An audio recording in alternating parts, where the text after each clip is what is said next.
가장 확실한 위생사 합격의 길. 위생사 강의 진행 18년 차. 수많은 합격생들이 추천하는 전문 강의. 무릉당 위생사 1판부터 7판까지 대표자자 3인. 가장 진화된 최신 위생사 수험서 열린 위생사. 자, 안녕하세요. 안녕하세요. 네, 공중보건과 위생관계 법규를 담당하고 있는 김희영입니다. 우리 공중보건 35문제, 그 다음에 위생관계 법규 20문제 나오는 건 아실 거예요. 제가 역대 요 두 과목의 과락 때문에 떨어진 분은 못 봤어요. 그죠? 근데 문제가 됐던 게 작년부터 공개를 했었었는데, 법규 같은 경우는 20문제이긴 하지만 그때 양은 엄청 많이 나와요. 네, 이렇게 양이 많은데 어디를 공부할지 모르겠어요 라고 하는데, 희한하게 재작년까지는 나왔던 부분만 나왔습니다. 그래서 제가 그 부분만 알려줘서 그것만 해서 이렇게 무난히 합격을 하셨는데, 비해서 작년 공개된 문제에서는 반칙을 한 거예요. 전혀 나오지 않았던 문제가 딱 하니 나왔습니다. 그래서 그것 때문에 굉장히 많이 혼란스러웠었는데, 그렇다고 해서 그것 때문에 떨어지진 않았거든요. 결국 법규는 되게 양이 많지만 그래도 나올 부분들만 나오는구나. 그래서 그 부분에 대해서 좀 공부를 하시면 약간 효율적인 공부가 될 것 같긴 해요. 자, 그럼 반면에 공중보건 같은 경우도요, 대부분 나올 부분만 나오긴 하더라고요. 근데 그 나올 법한 그 범위가 굉장히 좀 넓구나, 이렇게 생각하시면 돼요. 그래서 공중보건은 조금 시간적인 투자를 해서 좀 공부를 더 해야 되겠다라는 생각을 좀 하시면 되는데, 그래서 제가 작년에 공개된 문제, 기출문제를 좀 갖고 와봤습니다. 자, 먼저 이제 공중보건부터 보면은 공중보건의 개념에 대해서 먼저 나왔어요. 한 2문제 정도 나왔거든요.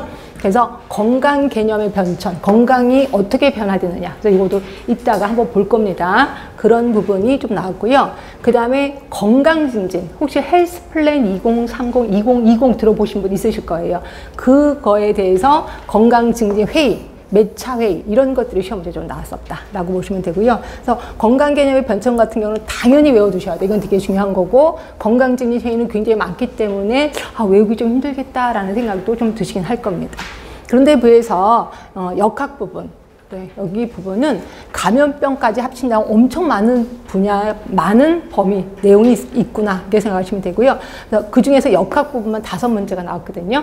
자, 수레바퀴 모형. 수레바퀴 모형 하면은 요 모형 말고도 지렛대 모형도 있을 거고요. 지렛대 모형도 있고, 그 다음에 또 하나가 이제 거미줄 모형이라고 있습니다. 요 3개 중에서 돌아가면서 나옵니다. 한 해에는 지렛대 모형이 나오고, 그 다음에는 거미줄 모형이 나오고, 작년 같은 경우에는 수레바퀴 모형이 나온 거죠. 네, 그래서 요 3개를 중점적으로 이따가 좀 들어갈 거고요. 그 다음에 장기설. 장기설은 히포크라테스 때문에 유명합니다. 장기설에 대해서도 시험 문제가 종종 나오고 있고요. 팬데믹 같은 거, 팬데믹 같은 경우에는 지금 코로나19 때문에, 그것 때문에 시험 문제가 너무 나온 것 같아요. 그래서 코로나19가 팬데믹이라고 이미 WHO가 선언을 했잖아요. 그래서 그것 때문에 팬데믹의 뜻을 물어보는 시험 문제가 나왔었고요. 그 다음에 역학의 종류가 보통 보시면, 역학의 종류가 기술 역학, 그 다음에 분석 역학, 그 다음에 실험 역학, 그 다음에 이론 역학. 크게 4가지가 있는데, 요게 돌아가면서 시험 문제가 나오거든요. 그래서 기술 역학이 나왔다가 제일 많이 나온 건 분석 역학 쪽이 좀 많이 나왔었고요. 그다음에 실험 역학, 이론 역학. 이 중에서 요 2가지가 작년에 시험 문제에 나왔었던 거죠. 그래서 요거에 대해서도 당연히 우리 수업 들어갈 거고요. 그 다음에 코로나19 때문인지는 모르겠지만 감염병 쪽이 좀 시험 문제가 가장 많이 나왔어요. 8문제가 나왔었습니다. 8문제가. 그래서 숙주, 병원력, 이거는 계산하는 거거든요. 요 계산하는 게 시험 문제 나왔었고, 그 다음에 계달물, 이거는 그냥 개념 뜻, 낱말 뜻풀이라고 생각하시면 되고요. 계달물이 뭐냐, 뭐 이런 식으로 시험 문제가 나왔었을 겁니다. 그 다음에 질병 자체에 대해서는 신종 인플루엔자의 감시 시간, 말 그대로 최대 잠복기가 며칠이나 되냐, 몇 시간이 되느냐, 이걸 물어본 적이 있었고, 그 다음에 리케치아, 그래서 우리 바이러스, 그 다음에 박테리아, 그 다음에 프로토조아, 그 다음에 리케치아. 그래서 요 중에서 항상 얘네들도 대부분 단골 요거였거든요. 다음은 좀 바이러스가 아닌 건 뭐냐? 박테리아가 아닌 거 뭐냐? 이런 식으로 나왔다가 작년에는 리케치아의 종류를 물어보는 이제 문제가 나왔었습니다. 그 다음에 이제 집단 면역 수준. 그래서 이것도 역시 코로나19 때문에 나온 것 같아요. 그래서 지금처럼 예방접종을 많이 하는 이유 중에 하나가 집단 면역 수준을 높이기 위한 거거든요. 그래서 집단 면역 수준 요거를 물어보는 시험 문제가 나왔었고, 그 다음에 공기 전파. 그래서 식품을 통해서 전파되는 게 있고 공기를 통해서 전파되는, 그래도 이것도 역시 코로나 때문에 그런 것 같아요. 그래서 공기 전파 감염병을 묻는 이제 질문이 나왔었고요. 생물 테러 감염병, 이거는 이제 법정 감염병. 이 중에서 두창에 대해서 이제 초점을 둬서 문제가 나왔던 기억이 납니다. 그 다음에 원래는 만성질환이 좀 그래도 시험 문제가 많이 나왔었다가 작년 같은 경우는 만성질환이 2문제 정도가 나왔어요. 그래서 뇌졸중을 물어보는 게 나왔고, 그 다음에 사망률 1위가 뭐냐? 그래서 암 중에서도 폐암, 요거를 묻는 질문이 나왔었습니다. 그래서 얘는 그냥 이 자리에서 외우시면 돼. 우리나라 1위는 암입니다. 암 중에서도 1위는 폐암. 네, 이렇게 생각하시면 될 것 같고, 그 다음에 여러분이 조금 힘들어하는 게 보건행정 쪽이에요. 왜냐면 보건행정은 일단 단어들이 되게 낯섭니다. 그렇죠? 그리고 어떻게 하다 보면 뭐 이런 학문이 다 있어요 라고 감탄하시기도 하는 게 보건행정. 그래서 보건행정은 그래서 꾸준히 시험 문제 많이 나와요. 그래서 7문제나 나왔습니다. 7문제나. 그래서 보건행정의 특성, 그다음에 조정, 우리 조직 안에 갈등이 있을 거예요. 그 갈등을 어떻게 조정하느냐, 뭐 이런 것들이 시험 문제 나왔을 거고요. 그 다음에 분업의 원리, 그 다음에 질병관리청, 그래서 질병관리본부. 근데 질병관리본부가 청으로 바뀌면서 질병관리청에 하는 일이 뭐냐, 이런 것들이 좀 나왔을 겁니다. 그 다음에 그거 외에 보건진료소, 국민건강보험. 그래서 우리나라 국민건강보험 있는 건 아시죠? 그 보험에 대해서 좀 자세히 물어보는 그런 것도 있었고, 그 다음에 국제조직으로 유니세프가 또 시험 문제가 나왔었습니다. 예전에 WHO도 나왔었고, 근데 이제 요번에는 작년에 유니세프가 이제 나왔었고요.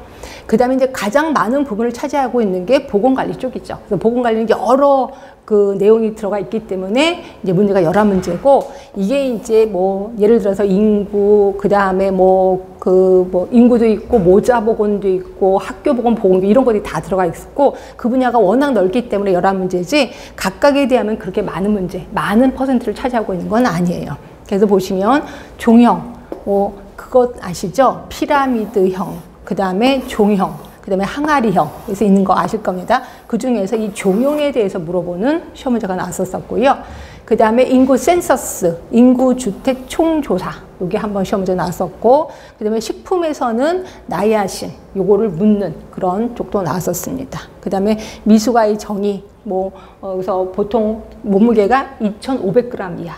37주 미만을 미수하라고 하는데 그 정의를 물어보는 문제가 나왔었고요. 이런 건 아주 쉽습니다. 그다음에 노인 요양시설, 이것도 노인 요양시설의 종류를 물어보는 질문도 나왔었고, 공중보건의 3대 요소가 뭐가 있냐면 보건교육도 있고 보건행정도 있고 그 다음에 보건법규도 있거든요. 보건법규, 이 중에서 보건교육에 대해서 이제 물어보는 질문이 나왔었던 거죠. 그 다음에 보건교육의 종류에서는 패널 토익, 원래 심포지움이 있고 패널 토익이 있는데 이 두 개가 번갈아 가면서 나옵니다. 그래서 또 특히 이 문제를 믹스시켜 놓고 다음 중 패널 토익의 특징으로 올바른 거 뭐냐, 이런 식으로 나오거든요. 그래서 요번엔 패널 토익가 나왔고, 그 다음에 우리는 보건교사가 되지도 않는데도 불구하고 보건교사의 직무가 나옵니다. 왜냐면 학교에서는, 학교의 그 인력으로는 보건교사도 있고, 그 다음에 학교 의사도 있고, 그 다음에 학교 약사도 있거든요. 그렇죠? 요 세 사람 중에서 하는 일이 제일 많은 사람이 법으로는 보건교사가 하는 일이 되게 많아요. 그래서 시험 문제 나와요. 왜냐면 외울 양이 너무 많으니까. 그래서 설마 너네들 못 외우겠지? 이러면서 요 문제를 내는 것 같아요. 끊임없이 나옵니다. 그래서 보건교사의 직무가 나왔고, 그 다음에 정신보건 예방활동, 그래서 1차 예방, 2차 예방, 3차 예방, 이 중에서 2차 예방을 묻는 질문이 나왔었던 거죠. 그 다음에 합계출산율, 왜는 워낙 유명하니까 합계출산율을 구하는 공식으로 맞는 게 뭐냐, 이런 게 한번 나왔었고, 그 다음에 통계에서는 중앙치를 묻는 문제도 나왔었습니다. 결국 통계까지도 알긴 알아야 되는구나, 이렇게 생각하시면 될 것 같고요. 요게 우리가 알고 있는 공중보건, 그래서 모두 총 35문제가 나오게 된 거고요. 자, 그 다음에 위생관계 법규에서는 자, 법이 모두 6개의 법입니다. 6개의 법 중에서 공중위생관리법이 여기는 내용이 그렇게 많지는 않아요. 법 자체가 그렇게 많지는 않거든요. 5문제가 나왔습니다. 5문제. 여기에서 이제 반칙을 한 거죠. 말 그대로 위생 업무 이런 것들 워낙 나왔던 문제들이거든요. 공중위생관리가 적용되는 영업 이것도 종종 나왔던 문제입니다. 위생관리 기준, 총대장균수 이런 거 정말 나왔던 문제인데 이게 뜬금없이 이용 미용 기구의 소독 기준, 맨럭스 이런 것들이 나온 거예요. 이게 이제 별표에서 엄청 뒤에 많은 부분인데 제가 작년에 나눠드리긴 했는데 설마 이런 문제 나오겠습니까? 이런 문제 나오면 틀려버리세요. 이러고 지나갔는데 이게 말이 시가 된 거죠. 그래서 이런 문제가 되게 많이 나와갖고 다들 막 황당히 저도 이게 딱 보고 시험 문제를 받아보고 뭐야 이런 문제를 왜 내? 막 그래서 제가 좀 그랬는데 하여튼 이런 식으로 반칙을 하는 게 공중위생관리법. 이라고 보시면 되고요. 그 다음에 이제 식품위생법에서는 7문제가 나왔습니다. 그러니까 이 중에서 가장 많이 나온 게 식품위생법이죠. 근데 워낙 가장 많은 부분을 차지하고 있는 게 식품위생법이고 법도 일단 굉장히 양이 많습니다. 그래서 요 공부할 때 보시면 여러분들 다 거의 이렇게 혼이 멘탈이 나간 상태라고 생각하시면 되고 여기에서는 자 그래도 좀 나올 법한 문제들이 나왔습니다. 기본계획이라든지 소비자식품위생감시원의 직무 그다음에 위해 요소. 그래서 우리가 알고 있는 해썹이라고 들어보셨을 거예요. 그 HA가 위해 요소인데 그 위해 요소를 묻는 게 나왔었고요. 그 다음에 식품조사 처리업의 허가권자가 누구냐. 이런 것들은 좀 맞아줘야 되는 겁니다. 그 다음에 식품이력 추적관리 기준의 준수 연도도 있었고요. 얘도 식품이력 추적관리는 이쪽 부분이 시험 문제가 좀 자주 나와서 그래서 기준 준수 연도는 나올 법한 게 나왔구나. 그다음에 식품 만든 정보원의 사업, 그 다음에 벌칙이 여기서 또 나왔어요. 이것도 예전에 벌칙 안 나왔거든요. 그러다 벌칙이 나와서 이거는 뭐 그냥 제가 봐도 그냥 틀릴 수밖에 없는 그런 문제였었습니다. 이렇게 있고, 그 다음에 감염병 예방법이 6문제. 근데 이게 매번 6문제 나옵니다. 그래서 이 중에서 감염병 예방법은 워낙 나오는 것들이 나오고 특히 코로나 때문에 그런지 얘가 나올 수밖에 없었던 것들이 나왔는데 자, 상급 감염병. 우리 1급, 2급, 3급, 4급, 5급이 있는데 이 중에서 상급이 꽤나 많거든요. 요게 또 종류가 나왔습니다. 뭐 1급이 나왔다면 제가 좀 그렇겠구나라는데 3급이 좀 나와서 힘들었겠구나라는 생각이 좀 들었고요. 그 다음에 질병관리청장에게 통보해야 되는 가축감염병 그래서 인간이 걸린 게 아니라 동물에게 걸린 가축감염병이 따로 있습니다. 그래서 내가 기르던 소, 내가 기르던 양에게 이 병이 생겼어. 그럼 이걸 통보해야 되는데 누구에게 하느냐. 그래서 예전에는 질병관리청장을 묻는 질문이 나왔다가 이제는 거꾸로 그런 감염병이 뭔데 3가지가 있거든요. 근데 거기에 규칙까지 하면 4가지인데 그거를 묻는 또 문제가 나왔었고요. 그 다음에 장출혈성 대장균 역학조사의 환경검체. 그래서 그 검체 무슨 검체를 하느냐 이런 게 한번 이것도 뜬금없는 문제가 나왔던 겁니다. 그 다음에 고위험병원체 신고 대상 이것도 워낙 나왔던 게 나왔고 그 다음에 집단급식소 종사금지 대상 감염병. 그래서 말 그대로 내가 집단급식소에 근무를 하는데 그 병에 걸리면 그 일에 종사할 수 없거든요. 그래서 이것도 나올 법한 게 나왔습니다. 그 다음에 여기서도 반칙이 약물소독약품. 이것도 전혀 말도 안 되는 게 나왔거든요. 이것도 구석에 처박혀 있는 문제가 나와서 저도 이런 문제 나오면 틀릴 수밖에 없겠구나 이렇게 생각이 나요. 그래서 지금 벌써 뜬금없는 문제가 이게 3가지 문제가 3번이나 나왔단 말이에요. 그래서 이것 때문에 거의 멘붕 상태에 빠진 거고요. 그다음에 먹는 물 관리법이 5문제가 나옵니다. 5문제가 나오는데 먹는 물 공동시설의 상수 이용 인구수 뜬금없이 먹는 물 공동시설에 대해서는 시험 문제가 많이 나오는데 상시 이용 인구수가 또 한번 시험 문제가 나왔었습니다. 그리고 먹는 물 염지하수의 개발 허가자가 누구냐 이런 것도 나왔고 청문해야 할 처분 이것도 뜬금없는 문제가 나왔고요. 그 다음에 매일 1회 실시하는 자가 품질 검사 항목도 나왔고 건강상 유해 영양 무기물질 이런 것들도 그냥 이렇게까지 디테일하게 문제가 안 나오는데 이게 좀 문제가 나온 거고요. 그 다음에 폐기물 관리법하고 하수도법은 굉장히 양이 많거든요. 그런데 매번 한 문제씩 나옵니다. 매번. 그래서 매번 나오는데 이 중에서 의료 폐기물 중에 병리 폐기물이 뭐냐. 그리고 하수도법은 방류수 수질 기준이 나오는데 이거는 환경에서도 여러분들 좀 접했을 거예요. 그래서 환경보건에서 이걸 접하셨다면 이것도 답을 공짜로 쓸 수 있었다. 이렇게 보시면 됩니다. 그래서 모두 20문제가 나옵니다.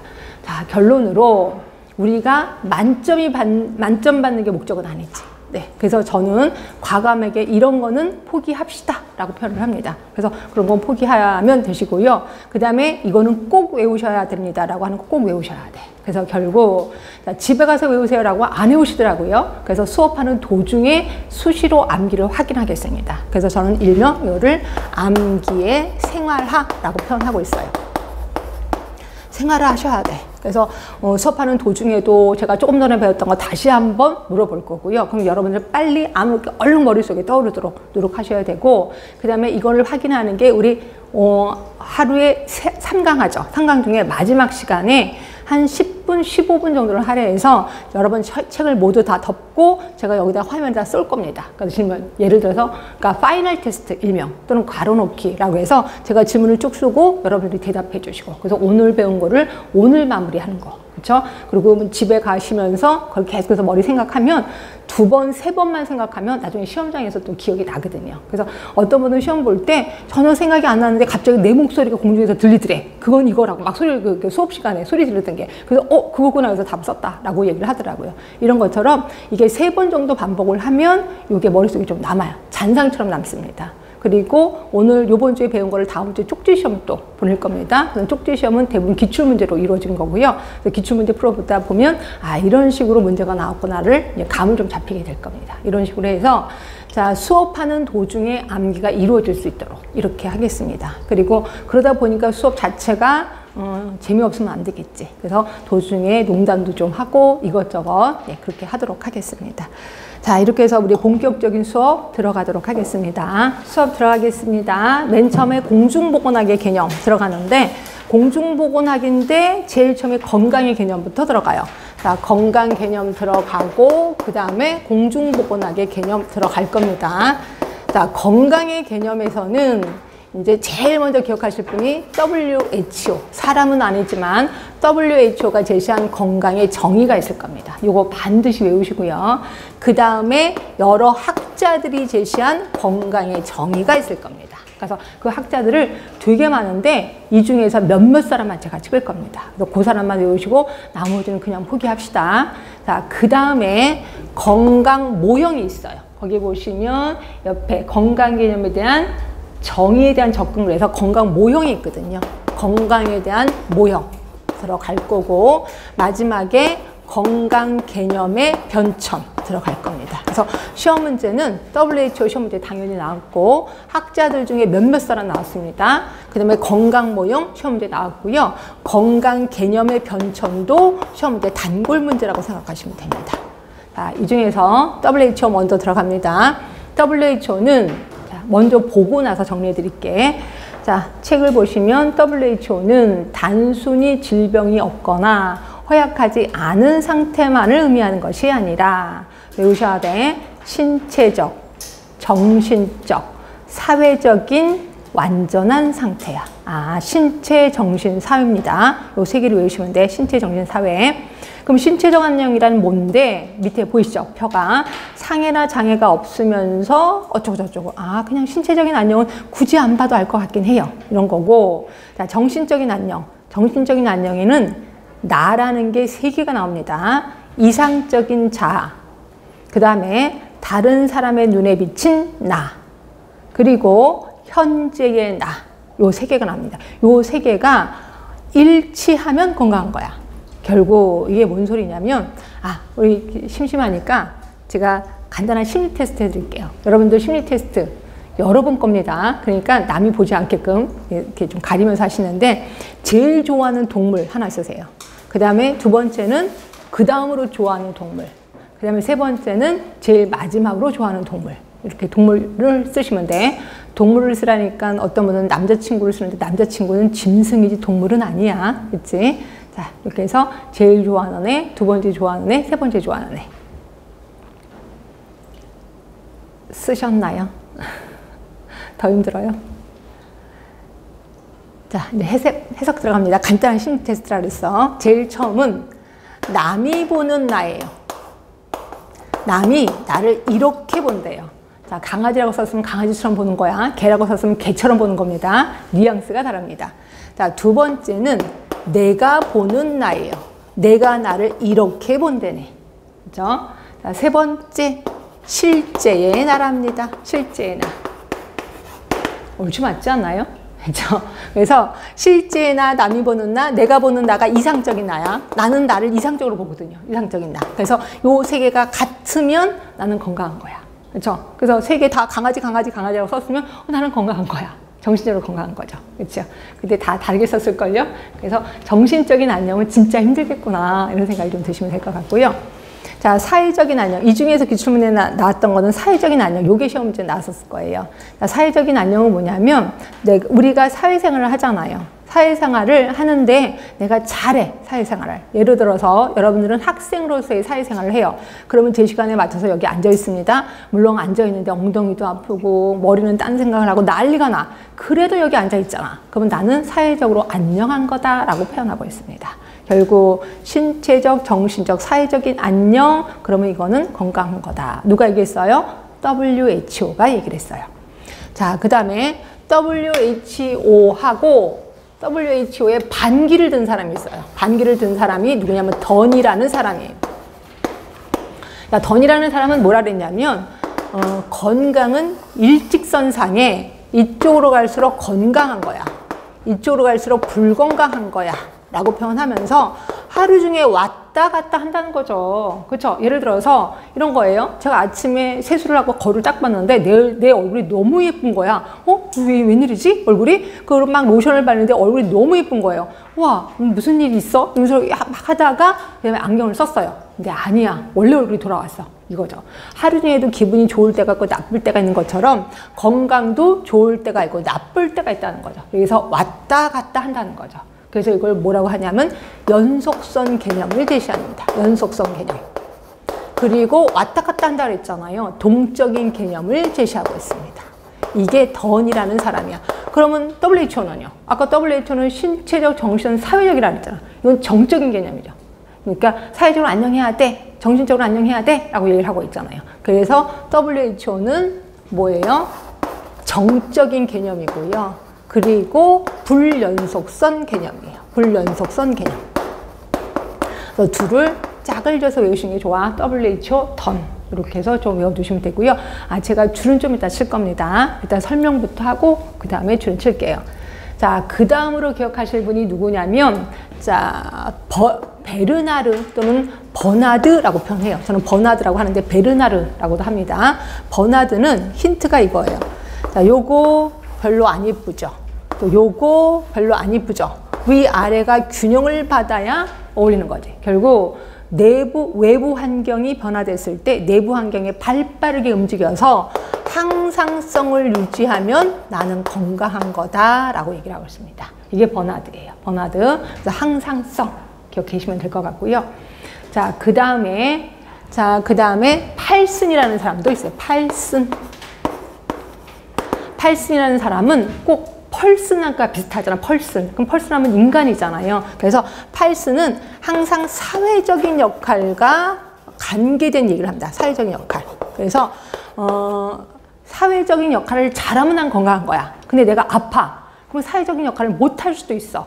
사회적인 역할을 못하는 걸 뭐라고 했냐면 사회적인 일탈이라고 표현합니다. 사회적인 일탈.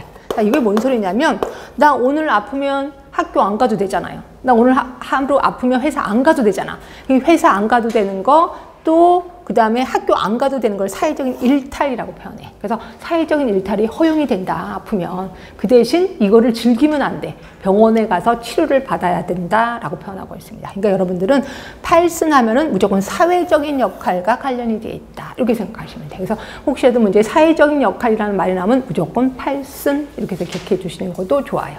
그렇죠? 그 다음에 무엇보다도 중요한 사람은 라논드라는 사람이야. 라논드. 자, 라논드라는 사람은 건강에 영향을 미치는 요인을 4가지를 제시합니다. 4가지. 4가지 다 외워야 되나요? 예, 무조건 외우셔야 돼. 이 라논드는 좀 중요하거든요. 4가지를 얘기하는데 이걸 또 순서대로 얘기를 합니다. 그래서 이분이 건강에 영향을 미치는 가장 중요한 거는 하나가 생활 습관이다. 생활 습관. 자, 그 다음으로 중요한 게 유전, 인체 생리라는 거죠. 이게 유전이라고 표현합니다. 인체 생리. 그리고 이것과 똑같이 중요한 게 환경.